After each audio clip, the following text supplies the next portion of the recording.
Salut les vapotos, on se retrouve pour une nouvelle vidéo. Une vidéo où je vais vous présenter cette fois un atomiseur RDTA en, en top coil. C'est le Iron Maiden. Donc c'est quand même un atomiseur qui fait 30 mm de diamètre, donc un gros atomiseur, comme vous pouvez le voir sur ma Losvap Triad. Il prend quand même de la place. Bon, il dépasse pas du setup, mais on voit qu'il n'est pas tout à fait flush avec la petite plateforme qui est prévue pour poser l'atomiseur. Donc l'Iron Maiden, un gros RDTA de 30 mm que je vous montrerai tout à l'heure en plan serré et qui va plutôt bien, hein, je vais vous montrer tout de suite. Donc ça marche bien. En contrôle température, il m'a fallu un petit peu de temps pour réussir à l'apprivoiser, pour le faire fonctionner en contrôle de température inox. Mais ça fonctionne bien, niveau vapeur, c'est au rendez-vous. Donc j'avais un peu peur que ce soit un atomiseur hyper aérien, comme souvent c'est un peu le cas sur les top coils, hein, sur les RDTA, type Limitless, etc. Et en l'occurrence, finalement, on a un airflow qui est très personnalisable et qui permet d'avoir soit un volume d'air très important, soit un volume d'air plus serré, suivant ce que l'on recherche. Donc voilà, donc ce que je vous propose avant de continuer, c'est de passer en plan serré, de façon à vous montrer un petit peu à quoi ressemble cet atomiseur. C'est parti.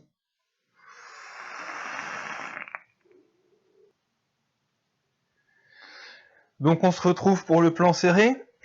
Donc l'Iron Maiden est vendu dans une boîte comme celle-ci, qui est fermée avec un petit capot aimanté. Voilà, donc quand on l'ouvre, on se retrouve voilà, devant la boîte. Qu'est-ce qu'il y a dedans? Il y a le RDTA que je vous montrerai, que je vais vous remontrer en plan serré tout de suite. On a un adaptateur pour drip tip classique, un drip tip propriétaire rond, et moi j'ai préféré utiliser le drip tip propriétaire à bord concave. Ils ont la même taille, hein, c'est juste la forme qui change. Moi j'aime bien avoir quelque chose qui épouse la forme des lèvres. On a un Pyrex de rechange, comme ça se fait maintenant dans la plupart des atomiseurs, donc c'est plutôt appréciable, hein, ça permet, si on casse le Pyrex, d'en avoir un de rechange. Et puis le classique, hein, la petite clé Allen, des coils, des spares, des vis de rechange. Voilà. Donc il n'y a par contre pas de notice, simplement un dessin de cette vue plus ou moins éclatée pour montrer le remplissage, ainsi que comment mettre la cloche céramique d'ailleurs qui n'est pas obligatoire, on peut très bien vaper sans. Par contre si on vape sans, il faudra faire attention parce que du coup il y a 2 trous dans le plateau qui ne seront pas bouchés, et donc si jamais on a tendance à pencher le RDTA, on risque de renverser du liquide dans le plateau et puis d'en faire sortir par les airflows. Voilà. Mais si la cloche céramique nous dérange, on peut l'enlever. On y va, je vous montre l'atto. Petite barre quand même avant de le démonter.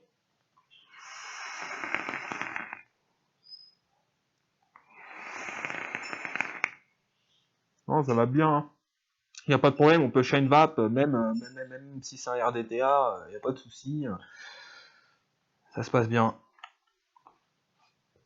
Donc voilà pour ce Iron Maiden. Je sais pas si vous arriverez à voir, je vais essayer de vous le mettre un peu plus près, voilà. Donc vous pouvez voir que moi les cotons, je les descends pas jusqu'en bas de la cuve, hein, comme dans tous mes RDTA, puisque de toute façon en vapant, plus ou moins naturellement, on penche sa cigarette électronique, et donc les cotons viennent être humidifiés par le liquide, sans que ces cotons descendent jusqu'en bas de l'atomiseur. Alors comment il est fait? Vous voyez, il y a d'abord un top cap. Voilà, j'enlève le top cap et regardez tout de suite ce qu'on peut apercevoir, j'en reparlerai tout à l'heure dans les plus et les moins, c'est que cette cloche en céramique se retrouve recouverte de juice, et du juice d'ailleurs qui est pas très joli, hein. Faut dire ce qui est. Moi mon liquide, là je sais pas si ça se voit bien à la caméra, mais il est plutôt marron. Alors que c'est normal qu'un liquide il brunisse, hein, avec le temps, avec le step, hein, l'oxydation de la nicotine. Bah tiens, ce que je vais faire, c'est que pour que vous puissiez comparer la couleur, je vais vous montrer la bouteille de Juice. Voilà, donc un Juice de couleur classique, hein, ambré. Et là sur la cloche, je suis désolé, mais c'est pas ambré, ça fait un marron, ça fait marron. Voilà, tout simplement. Donc recouverte de liquide marron. Et quand je vais l'ouvrir, à l'intérieur, pareil. Regardez, il y a même, comme j'utilise, bon là, ça fait un moment que j'utilise mes coils, donc ils sont même pas plus sales que ça, mais c'est là qu'on se rend compte finalement quand on utilise du Clapton que on en voit quand même des choses dans la vapeur qui sont plus ou moins nettes, hein, parce que ça fait un peu grisâtre. Je vais essayer de vous le mettre plus près pour que vous ayez la mise au point. Ça fait grisâtre, c'est pas très très joli, quoi. Donc recouvert de liquide, et ce liquide, je pense, comme je vais vous le dire ensuite dans les points positifs et négatifs, je pense que cette condensation sur la cloche en céramique qui a tendance à rester plus froide, à se rafraîchir plus vite, en tout cas à moins monter en température qu'une cloche métallique classique, le liquide il a tendance à se condenser dedans, et je pense qu'il doit retomber sur les résistances évidemment, et remouiller les coils, quoi, et donc être réévaporé une deuxième fois. Je pense que c'est ce qui fait que, comme je vous le dirai tout à l'heure, c'est un atto dans lequel les saveurs, ça participe au fait que les saveurs soient pas extraordinaires, présentes mais pas extraordinaires. Voilà. Sinon, voilà, donc c'est un atto qui chauffe peu parce que, comme vous pouvez le voir, il y a un fond en céramique, il y a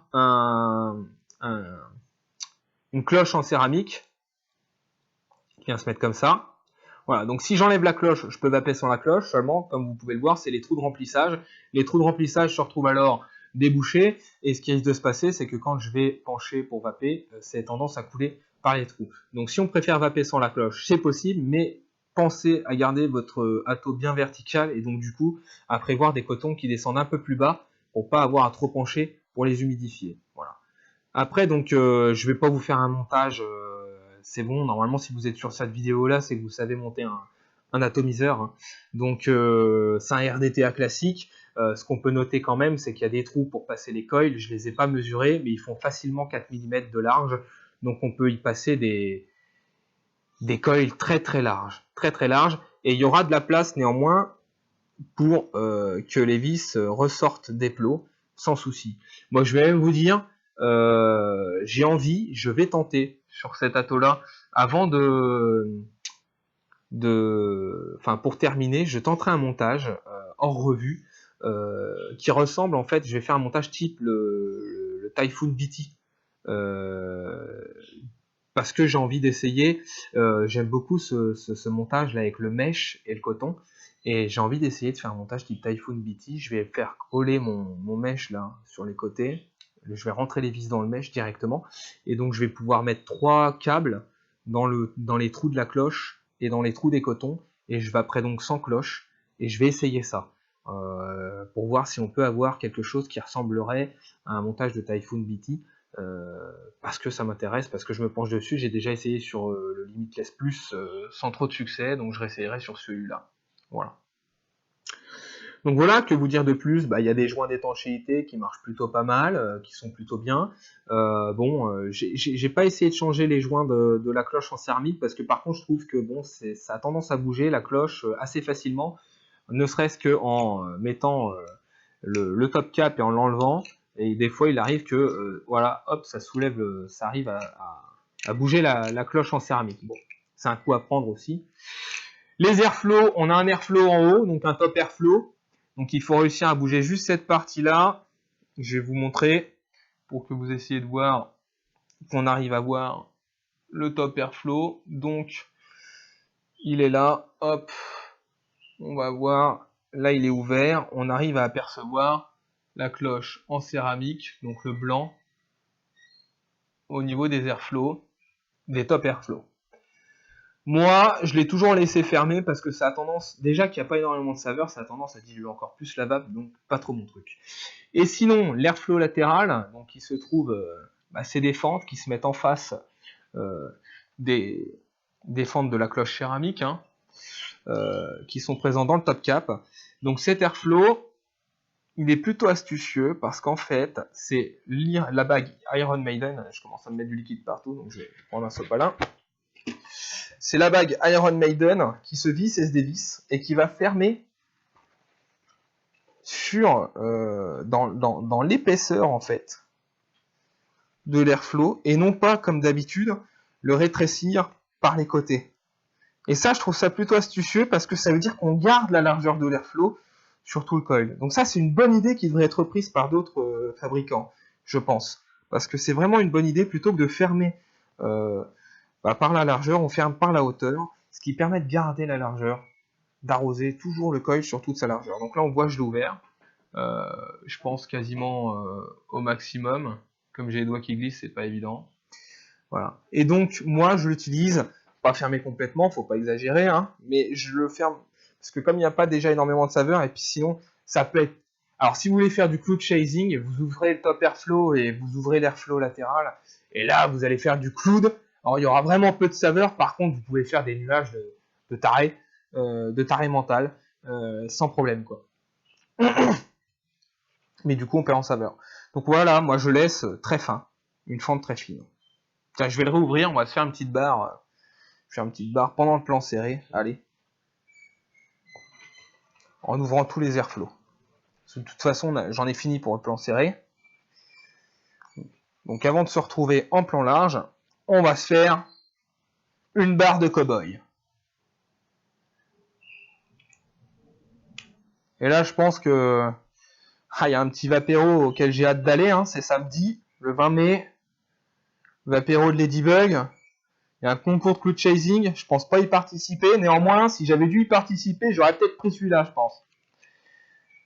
Alors d'habitude, pardon pour la caméra, on a l'habitude de prendre des drippers hein, pour le cloud chasing, c'est vrai. Bon, là, on est quand même sur un RDTA, donc on n'est pas loin du dripper. Mais là, avec les airflows en full open, c'est un truc de sauvage. Tout en sachant que moi, je suis en CT, hein, donc je vais pas envoyer non plus... Là, je pense qu'en full open, je vais être autour de 120 watts. Et on y va.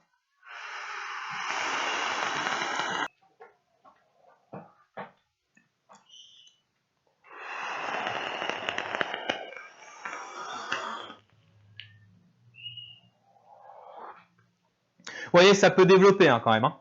Quand même, une petite dernière.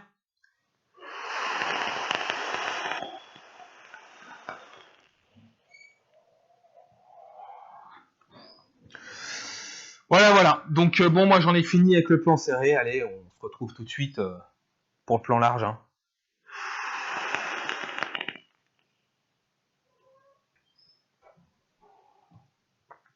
Donc on se retrouve après le plan serré pour voir un petit peu les côtés positifs et les côtés négatifs de cet atto. Donc les côtés positifs, déjà moi j'aime bien son apparence, j'aime bien son nom aussi, Iron Maiden. J'ai été un fan de ce groupe de hard rock metal, donc j'aime beaucoup le nom, ça m'a attiré aussi. Une jolie esthétique, et puis finalement la taille aussi, 30 mm, ça permet de passer des montages d'une taille assez importante. Les trous des vis dans le plateau qui permettent de rentrer des gros fils. Donc ça fait partie des côtés positifs. On peut y monter, on va pouvoir y monter à peu près ce qu'on veut et ça va fonctionner.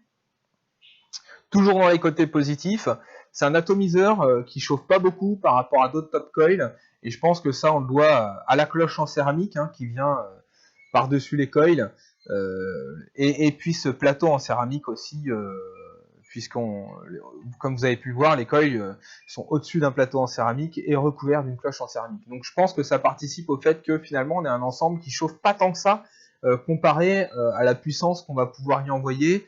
Là régulièrement avec mon contrôle temp, je suis à entre 100 et 120 watts.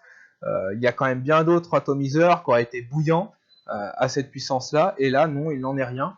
Et d'ailleurs, la vape non plus n'est pas plus chaude que ça, et je pense que c'est dû aussi à cette cloche en céramique qui va d'ailleurs avoir un rôle filtrant au niveau des vapeurs, empêcher les projections de liquide. Donc autre point positif, quels que soient les coils qu'on y mette, finalement, on n'aura pas de projection de liquide.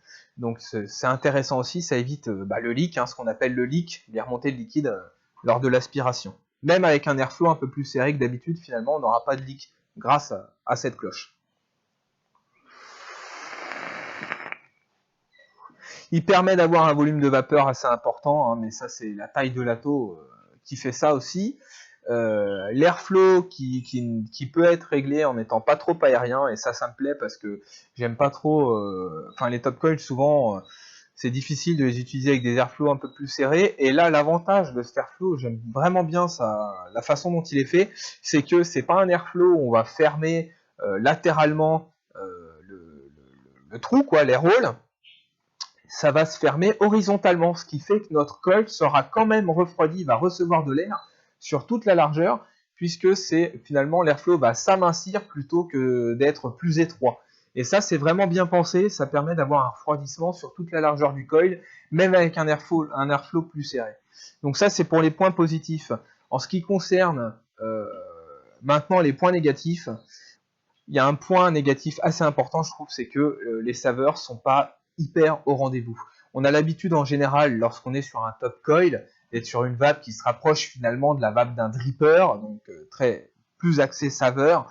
Et non, je trouve que les saveurs sont pas terribles. Alors bien sûr, on sent le goût des liquides quand même, hein. Au passage, je suis sur le Monkey Break de Nom Noms, donc une banane biscuitée. Je sens ma banane, je sens mon biscuit, mais par rapport à ce que je pourrais attendre d'un top coil, et c'est vraiment en dessous, quoi, de ce qu'on a l'habitude de connaître sur un top coil. Alors comment expliquer ça? J'ai essayé d'y réfléchir, de comprendre.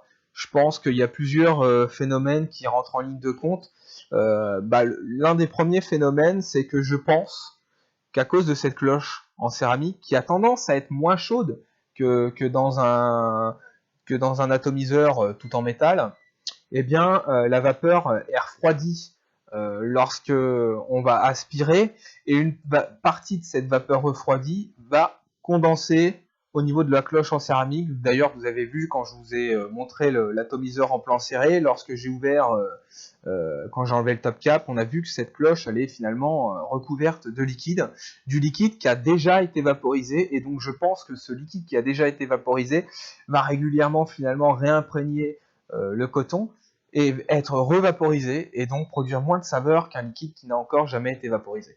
Donc je pense qu'il y a ce phénomène de condensation au niveau de la cloche céramique qui fait qu'on va perdre un peu en saveur. Et puis le fait que, comme je vous l'ai montré, le top coil, il n'y a pas de dôme, et il n'y a pas de dôme non plus au niveau de la cloche en céramique. Or, on sait que la plupart des atos saveurs ont un dôme bien formé, et que ça joue un rôle important dans la restitution des saveurs. Donc si je devais mettre un bémol sur ce montage, sur cet atomiseur RDTA, c'est le manque de saveur. Il y a des saveurs, rassurez-vous, mais moins que ce que moi j'ai l'habitude d'avoir dans ma vape quotidienne, lorsque j'utilise mon mini serpent, mon serpent mini 25, ou lorsque j'utilise mon cyclone VT avec des airflows pas trop ouverts, ou mon Dragon Ball, j'ai des meilleures saveurs que ce que j'ai sur... Et puis si je devais parler des top coils, donc des RDTA, l'Avocado 24, il est meilleur en niveau saveur, mon Limitless Plus est meilleur en termes de saveur. Par contre, l'avantage que j'apprécie, c'est que on est sûr du refroidissement, encore une fois, par rapport au Limitless Plus RDTA. Quand on ferme l'airflow, quand on diminue l'airflow, eh bien on va rendre de plus en plus étroit l'airflow, ce qui fait qu'on diminue la largeur de l'entrée d'air, alors que là on ne diminue pas la largeur d'entrée d'air, on diminue l'épaisseur de l'entrée d'air. Donc toujours un coil qui sera refroidi néanmoins sur toute sa largeur, et ça je pense que c'est plutôt bien pensé. Voilà. Donc je n'ai pas essayé l'Iron Tank, ils ont sorti après celui-là l'Iron Tank, peut-être a priori il y a un dôme, donc les saveurs sont peut-être améliorées par rapport à l'Iron Maiden RDTA, je ne sais pas, mais toujours est-il que voilà pour les points positifs, pour les points négatifs je veux dire. Donc vraiment un atomiseur facile à monter, dans lequel on met ce que l'on veut.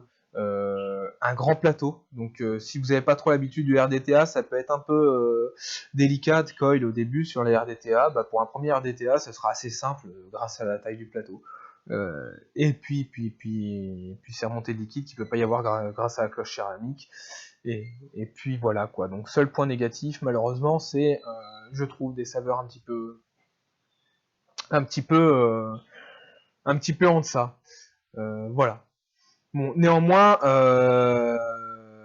et en plus, même en jouant avec l'Airflow, parce que comme je vous l'aurais montré, comme je vous l'ai montré dans le plan serré, donc il y a un Airflow qui est ajustable au niveau en face du coil, et il y a un top Airflow qu'on a déjà vu dans d'autres atomiseurs et qui aura plus tendance à diluer finalement encore plus les saveurs en apportant de l'air juste directement quasiment dans le drip tip. Donc moi je le ferme systématiquement. Après à vous de voir, suivant votre vape, suivant vos montages. Moi j'ai fait des montages où je montais pas au-dessus de 120 watts, mais je pense qu'on peut y mettre vraiment des gros montages sur ce RDTA là.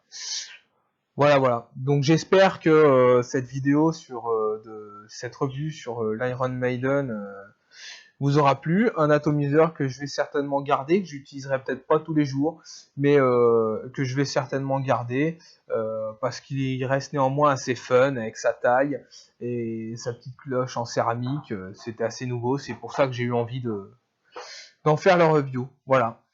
Donc je vous souhaite une bonne vape les vapotos et puis comme d'habitude, on n'oublie pas, ils n'auront jamais ma liberté de vaper.